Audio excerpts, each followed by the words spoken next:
What's going on, y'all? It's Jay Small Reviews here, back at it again with another video, man. A little bit more history content for y'all. Listen, we got battles around the corner. I'm seeing all types of announcements. Black Ice announcement. I saw Coffee versus E Hearts on there. Fire.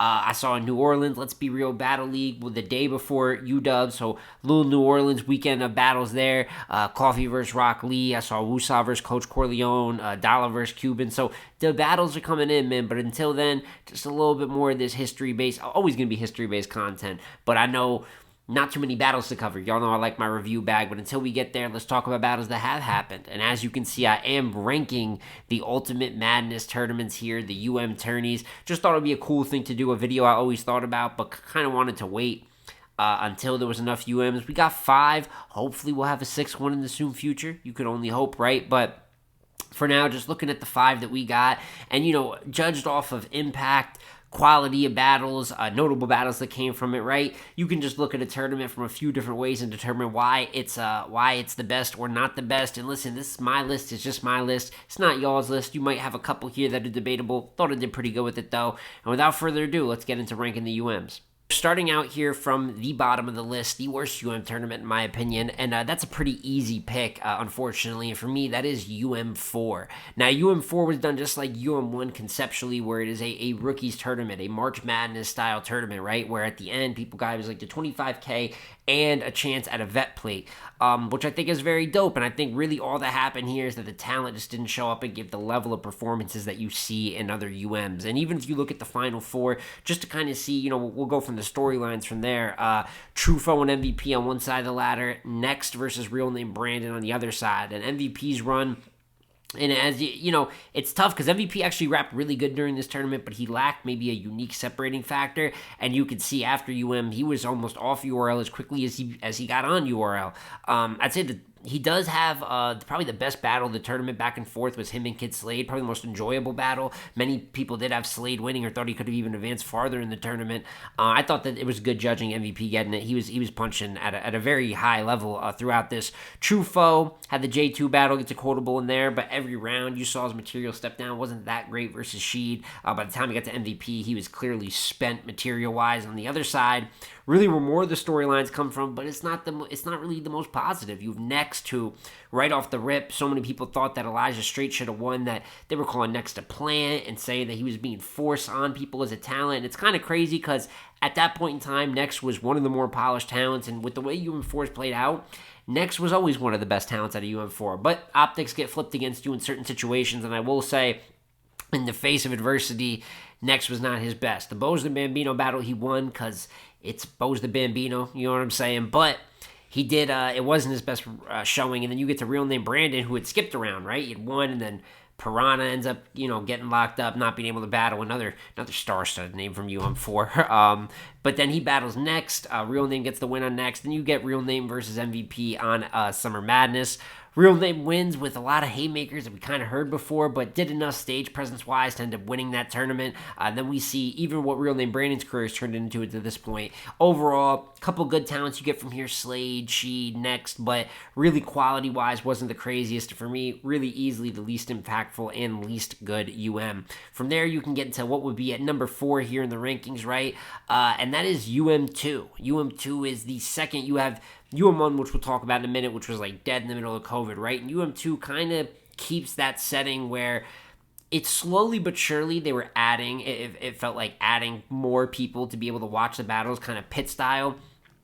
But UM2 is still in that like half-empty type of feel, really no one in the camera shot besides the battlers. And you got some pretty good battles for you. Look at the Final Four for this, Bill Collector and Nun Nun. And Nun Nun had a pretty good surprise run through, right? He is the upset win over Loso. I wouldn't consider an upset over Mr. Wavy, but he had a great performance in that. And you look at Bill Collector, for the life of me, I can't remember who Bill Collector beat in the first round right now. But I know his Mike P performance is easily one of the best performances of Bill Collector's career. This is obviously the birth of the Mike angle in this tournament. Mike's girl, Mike versus Ryda had went down, I believe in the second round. I was in the first or second round. Bill makes an example of Mike with one of his best showings up to that point, and then obviously beats Nun Nun to go on to the final. And the other side of the bracket has our winner, and we did have Danny versus Holmesy in the Final Four. And Danny, as always, is just good. Tank the Demon, good material. If you look at Holmesy, his Saga performance, very, very good. His Danny performance, and probably, what we talked about before, Kid Slade and MVP being the best battle in their tournament. Danny versus Holmesy was very good. I think Holmesy won by 1% of the fan vote, which is absolute madness. And then we know the only reason, not going to say the only reason, but a big reason this one ranks down is because of the quality of the final. Not every finalist had the best quality, to be truth be told, but Bill and Holmesy are cool. They go to SM and they just you could tell that they're reserved and holding back a bit. Holmesy ends up winning the tournament with one of the more surprising, tournament victories that we've had up to this point. But for me, some pretty good storylines, clearly better peaks than UM4, but overall doesn't reach maybe what the other tournaments did and why it's at number 4 on the list. So here we are, middle of the list, number 3, and at number 3, I think a perfect fit is UM5 in my opinion. And UM5 is very similar to UM2 in terms of the mix of different tiers of talent, but obviously went more top tier. You bring Geechee and Nitty back for their second tournament. Nitty originally wasn't supposed to be in it. It was supposed to be Twerk, who was in the first round, gets pulled out because he gets locked up. So just an unfortunate situation. But the final 4 for this one, on one side you had Swamp versus Fonz, and on the other you had JC versus Sheed. Now, 2 battlers that didn't appear anywhere in the final 4. This was Geechee and Truffaut, as that was a first round matchup, and Truffaut gets one of the bigger upsets you're just going to see in Battle Rap with the judge win over Geechee Gotti. Did he do anything with that momentum? No, he went and got bodied by Sheed Happens the next round, but it is an unquestionably historic win, and shows when Truffaut puts it together, man. I mean, he does have the capability of doing some great things. Granted, he even choked in the third round versus Geechee, but besides that notable upset, another one was done by someone who, even though they didn't win the tournament, was really the star of it, and that is Swamp. We all know about Swamp's UM5 run. First round, Shotgun Shug wins in kind of an ugly battle. Gets Rum Nitty and beats and clears Rum Nitty, which at the time was just as big of an upset. Now that Swamp's career is kind of turned out a little bit more as it should, a little bit more top tier, star-like in terms of matchups, some of his wins. It may not look, it's always going to be shocking, but it may not look as shocking as the Truffaut versus Geechee win, right? But at the time, very crazy. I mean, same type of underdog, 90-10, wins that. Then he gets Fonz, as I said, on one side of the bracket in the final 4 round. And ends up really beating Fonz even more clear than Nitty, to be honest with you. And Fonz had a good run in the tourney of his own. Him and Real Sick is a great battle the round before. And then obviously he beats Prestavia in the first round too. But, it is what it is. Swamp was showing overall. It's always been a hard matchup for punchers, Twerk, Nitty, and then Fonz. And then on the other side of the bracket, Sheed versus JC. Now, Sheed's a little bit more of controversial, right? The Nun battle goes down first round. Many thought he should have lost. He ends up winning in a controversial judge battle. From there, he ends up, who did Sheed have in the second? But as I said earlier, he had Truffaut in the second round, wins that very, very clear, and then goes on to battle JC. And we all know that JC ends up being the story of the tournament because he won the tournament. Red in the first round, clears him, you know what I'm saying, gets him out of here. Head Ice, very good battle in the second round. So Head Ice versus JC, Real Sick versus Fonz. There was some top-level battles here. Wins that battle. Some thought I should have won, but I thought it was a pretty good JC win and a good battle. Beats Sheed Happens in a very competitive semifinals, and then the finals ends up beating Swamp on Gnome. If Swamp doesn't choke and fuck up, does he win the 120K? Probably, but that's not the world we lived in. We lived in the world where JC was more clean and as well was really good that night and ends up winning the ending of the tournament on Gnome. Just the way it should go. It's not as impactful as some of the other ones we're going to talk about, but it did have some high quality battles. It did have some storylines, and overall had a really good Gnome battle to end and get the bread to somebody. And as for the top 2 tournaments, to me, these are 2 of the most impactful for 2 different reasons. And at runner-up, I do have UM3. So this is the last one that was a mix of different talents, right? This is the first tourney that you get Geechee and Nitty in, and boy, did they perform their ass off throughout the tournament. But then from there, you even get Official, Cortez. T-Top was in the tournament, only last one round because of his upset from Jackboy Maine, another key piece of the UM3 tournament. And then when you look at the Final 4, you had Nitty versus Cortez on one side of the bracket and Geechee versus KCJ on the other side. And as you get to these top 2, I feel like there's so many storylines, it's hard to even know where to begin. You could talk about Cortez, who had a great run in here to wake people up. At another time, at many times through Core's career, that people have doubted him, said that he's already all the way past his prime, and then he puts together a few high-level performances. Obviously, versus Official in the first round, he bodied Official in what was one of his better performances, really, of all time. Him versus Jack Boy in the next round, after Jack Boy's upset over T-Top in the first round. One of the better wins Jack Boy's gotten to this point in his career. Good battle. Core ends up beating him. Goes on to battle Nitty, who throughout the tournament was just a rematch machine. Whether he was battling Drugs, whether he was battling Cortez, which was a rematch within itself. Obviously, we're going to talk about the final here in a minute, which was a rematch. Overall, Nitty just did his numbers. He did start out battling Sirius Jones, and what was pretty controversial. A lot of people thought Sirius should have beat Nitty. I always had Nitty winning that battle, and then it came out Sirius recycled afterwards. But good battle nonetheless. And then if you look at the other side of the bracket with Geechee and Casey was this the start of the voodoo talk, right? Twerk chokes all 3 rounds in the beginning, so she, as a very, very big underdog, I can't overstate how much of an underdog she was, ends up winning. She wasn't that great in that battle, so I'm not going to sit here and refer to it like Truffaut and Geechee where it's special. She won because Twerk had no rounds. That happened a few times in history, right? And then from there, she battles Prep, who she also beats. Prep had beat Swave in the first round, also kind of controversial of a decision. But she had Prep looking ridiculous. Prep does that pretty good himself at times, but particularly in this one, he's choking. What did this bitch do to me? A moment in itself. When you get to the final 4, though, her luck ran out. Geechee kind of wiped the floor with Casey. She wasn't awful, you know what I'm saying, but she just didn't match up. And just to mention Geechee's run real quick, I think the most notable, because obviously beats Casey, beats Riggs in the first round. Him and Swamp was really good. He clearly beat Swamp, but it's a really good battle. And what does that leave you with? The EFB for 150K.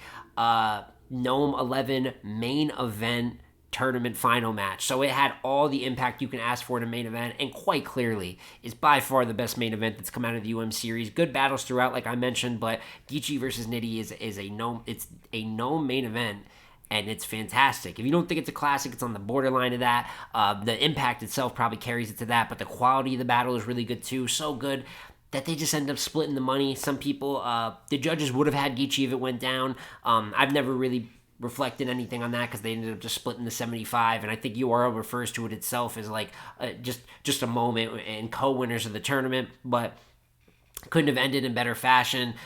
Great moment for EFB, but great moment for battle rap in general. The freestyles off Drake in the crowd. There's so many different things that make Geechee and Nitty great. And maybe, UM5 was really good too. And if it had a main event to match, although it did have a good main event with JC and Swamp, maybe you could put it number 2. I'm not mad at anyone saying that, but the impact of UM3's ending was just too much for me. And the fact that it flat out main evented a Gnome, one of the most important series in battle rap history. And for me, that's why it's the runner-up for the best UMs.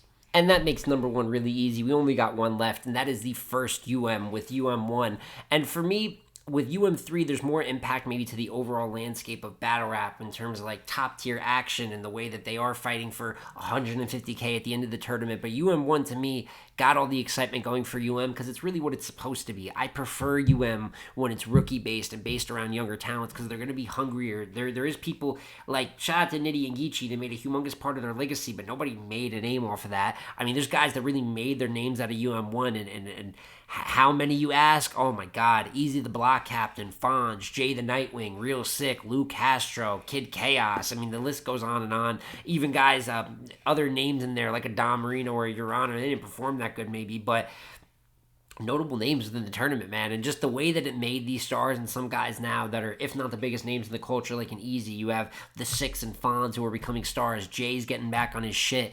If you look at the final 4 for it, man, Fonz versus Ace on one side of the bracket, and Jay the Nightwing versus Rue fucking Bando on the other side of the bracket. Rue Bando's little Cinderella run was ridiculous, putting together good punches to find his way all the way in the semifinals versus Jay. Ends up choking and letting it go at that point, but it was a meme that was making it pretty far, man. We really thought Rue Bando might end up winning 25K, but that was nothing in comparison to Jay, who at this point, there's a reason that we talk about Jay the Nightwing that we do now, and a big part of it was the run that he had in UM1 up until the final. Versus Real Sick, some of his best work. Even his third versus Fonz we'll talk about in a minute. I think his age better in his direction, but overall, he was running through the tournament illustriously, right? And then as for Fonz, it's funny because a lot of people had Fonz. He had a lot of debatables throughout, right? Like you get Fonz versus Jay Kruger, Fonz versus Easy, even Fonz versus Ace is debatable. But the thing is that these battles are so good. I mean, Fonz versus Easy, in my opinion, probably going to age to be a classic. Like when we talk about it, I always wonder because I wasn't watching, like obviously in back when Magic and Clean battled, right? I wasn't, live and watch. I was like 12 at the time. I find Battle Rap a couple years down the road. But I always wondered what the energy was like for that live and if it was just considered an instant classic then, right? It ages to be something special. And I think Fonz versus Easy is something you watch live and it's great and it's great. But I think over time when they cement their careers, it's just going to be that much more special. That is an amazing, amazing battle. As well as Fonz versus Jay Kruger, which is really, really good. So Fonz's run all throughout is great. Him and Ace end up having their little bit of a tussle throughout. It's almost someone said Ace basically got disqualified, right? Because Fonz ended up choking. A lot of people thought Ace was going to win, but they weren't happy with his behavior at the same time. So you end up with Jay and Fonz in the end. By the way, throughout all this, you're having the one-offs that are great, like a Kid Chaos versus a Real Sick where he has the default round, like within the tournament, Lou Castro versus Kid Chaos and things of that nature. So everyone's showing their talents, and you get to the final. And Fonz versus Jay was not exactly great. It ended up being on Gnome 10. Fonz ends up winning in what's probably a lackluster main event. So for anyone that wants to debate, UM3 is the top for kind of finishing the job and having a great main event after a very storied tourney. I couldn't be mad at you for that whatsoever. But there's just something about UM1 that's just so authentic. I wouldn't want for for it to always be quiet rooms, but obviously during COVID times you are getting much less, just straight in the middle of those times, kind of emptier room battles. But it let a lot of these guys who are really amazing, just pure rappers, rap like a Jay the Nightwing, like a Kid Chaos, right? And even those that are performative still brought their better writing side while bringing their strengths. Real Sick as well when we're talking about some of the best rappers in the world. How could I forget him? But Lou Castro, Fonz's explosiveness punching, a lot of different talents here, giving some of their more notable work. And even to this day, with many of them building bodies of work, a lot of them, it's like, man, but when they were in UM1, even the guys that weren't winners, they're like, when they were in UM1, that was some of their best work. So for me, it's an impact thing. Maybe it's a little bit of a closer to my heart thing, and it's using the Ultimate Madness concept to the best of its abilities, and why, even though it's the first, I still think that UM1 is the best example of the Ultimate Madness tournament up to this point. And that is my full little ranking here for the UM tournaments up to this point. A little bit more on the talkative side because I'm really crunching. What is this? 5 tournaments.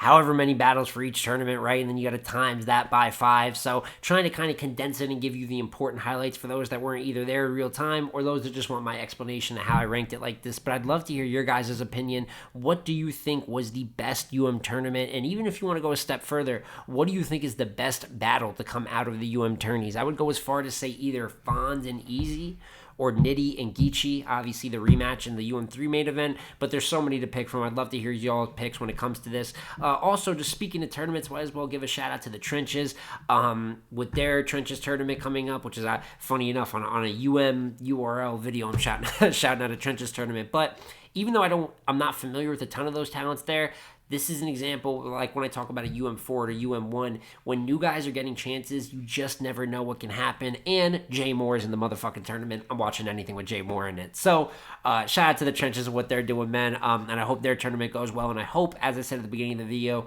we get a UM6 in 2024. But it's been Jay Small Reviews again, y'all, man. Like, comment, subscribe. As I said, give me some of your favorite UM battles, moments, all that in the comments down below. I'm going to catch you on the next one, man. Peace.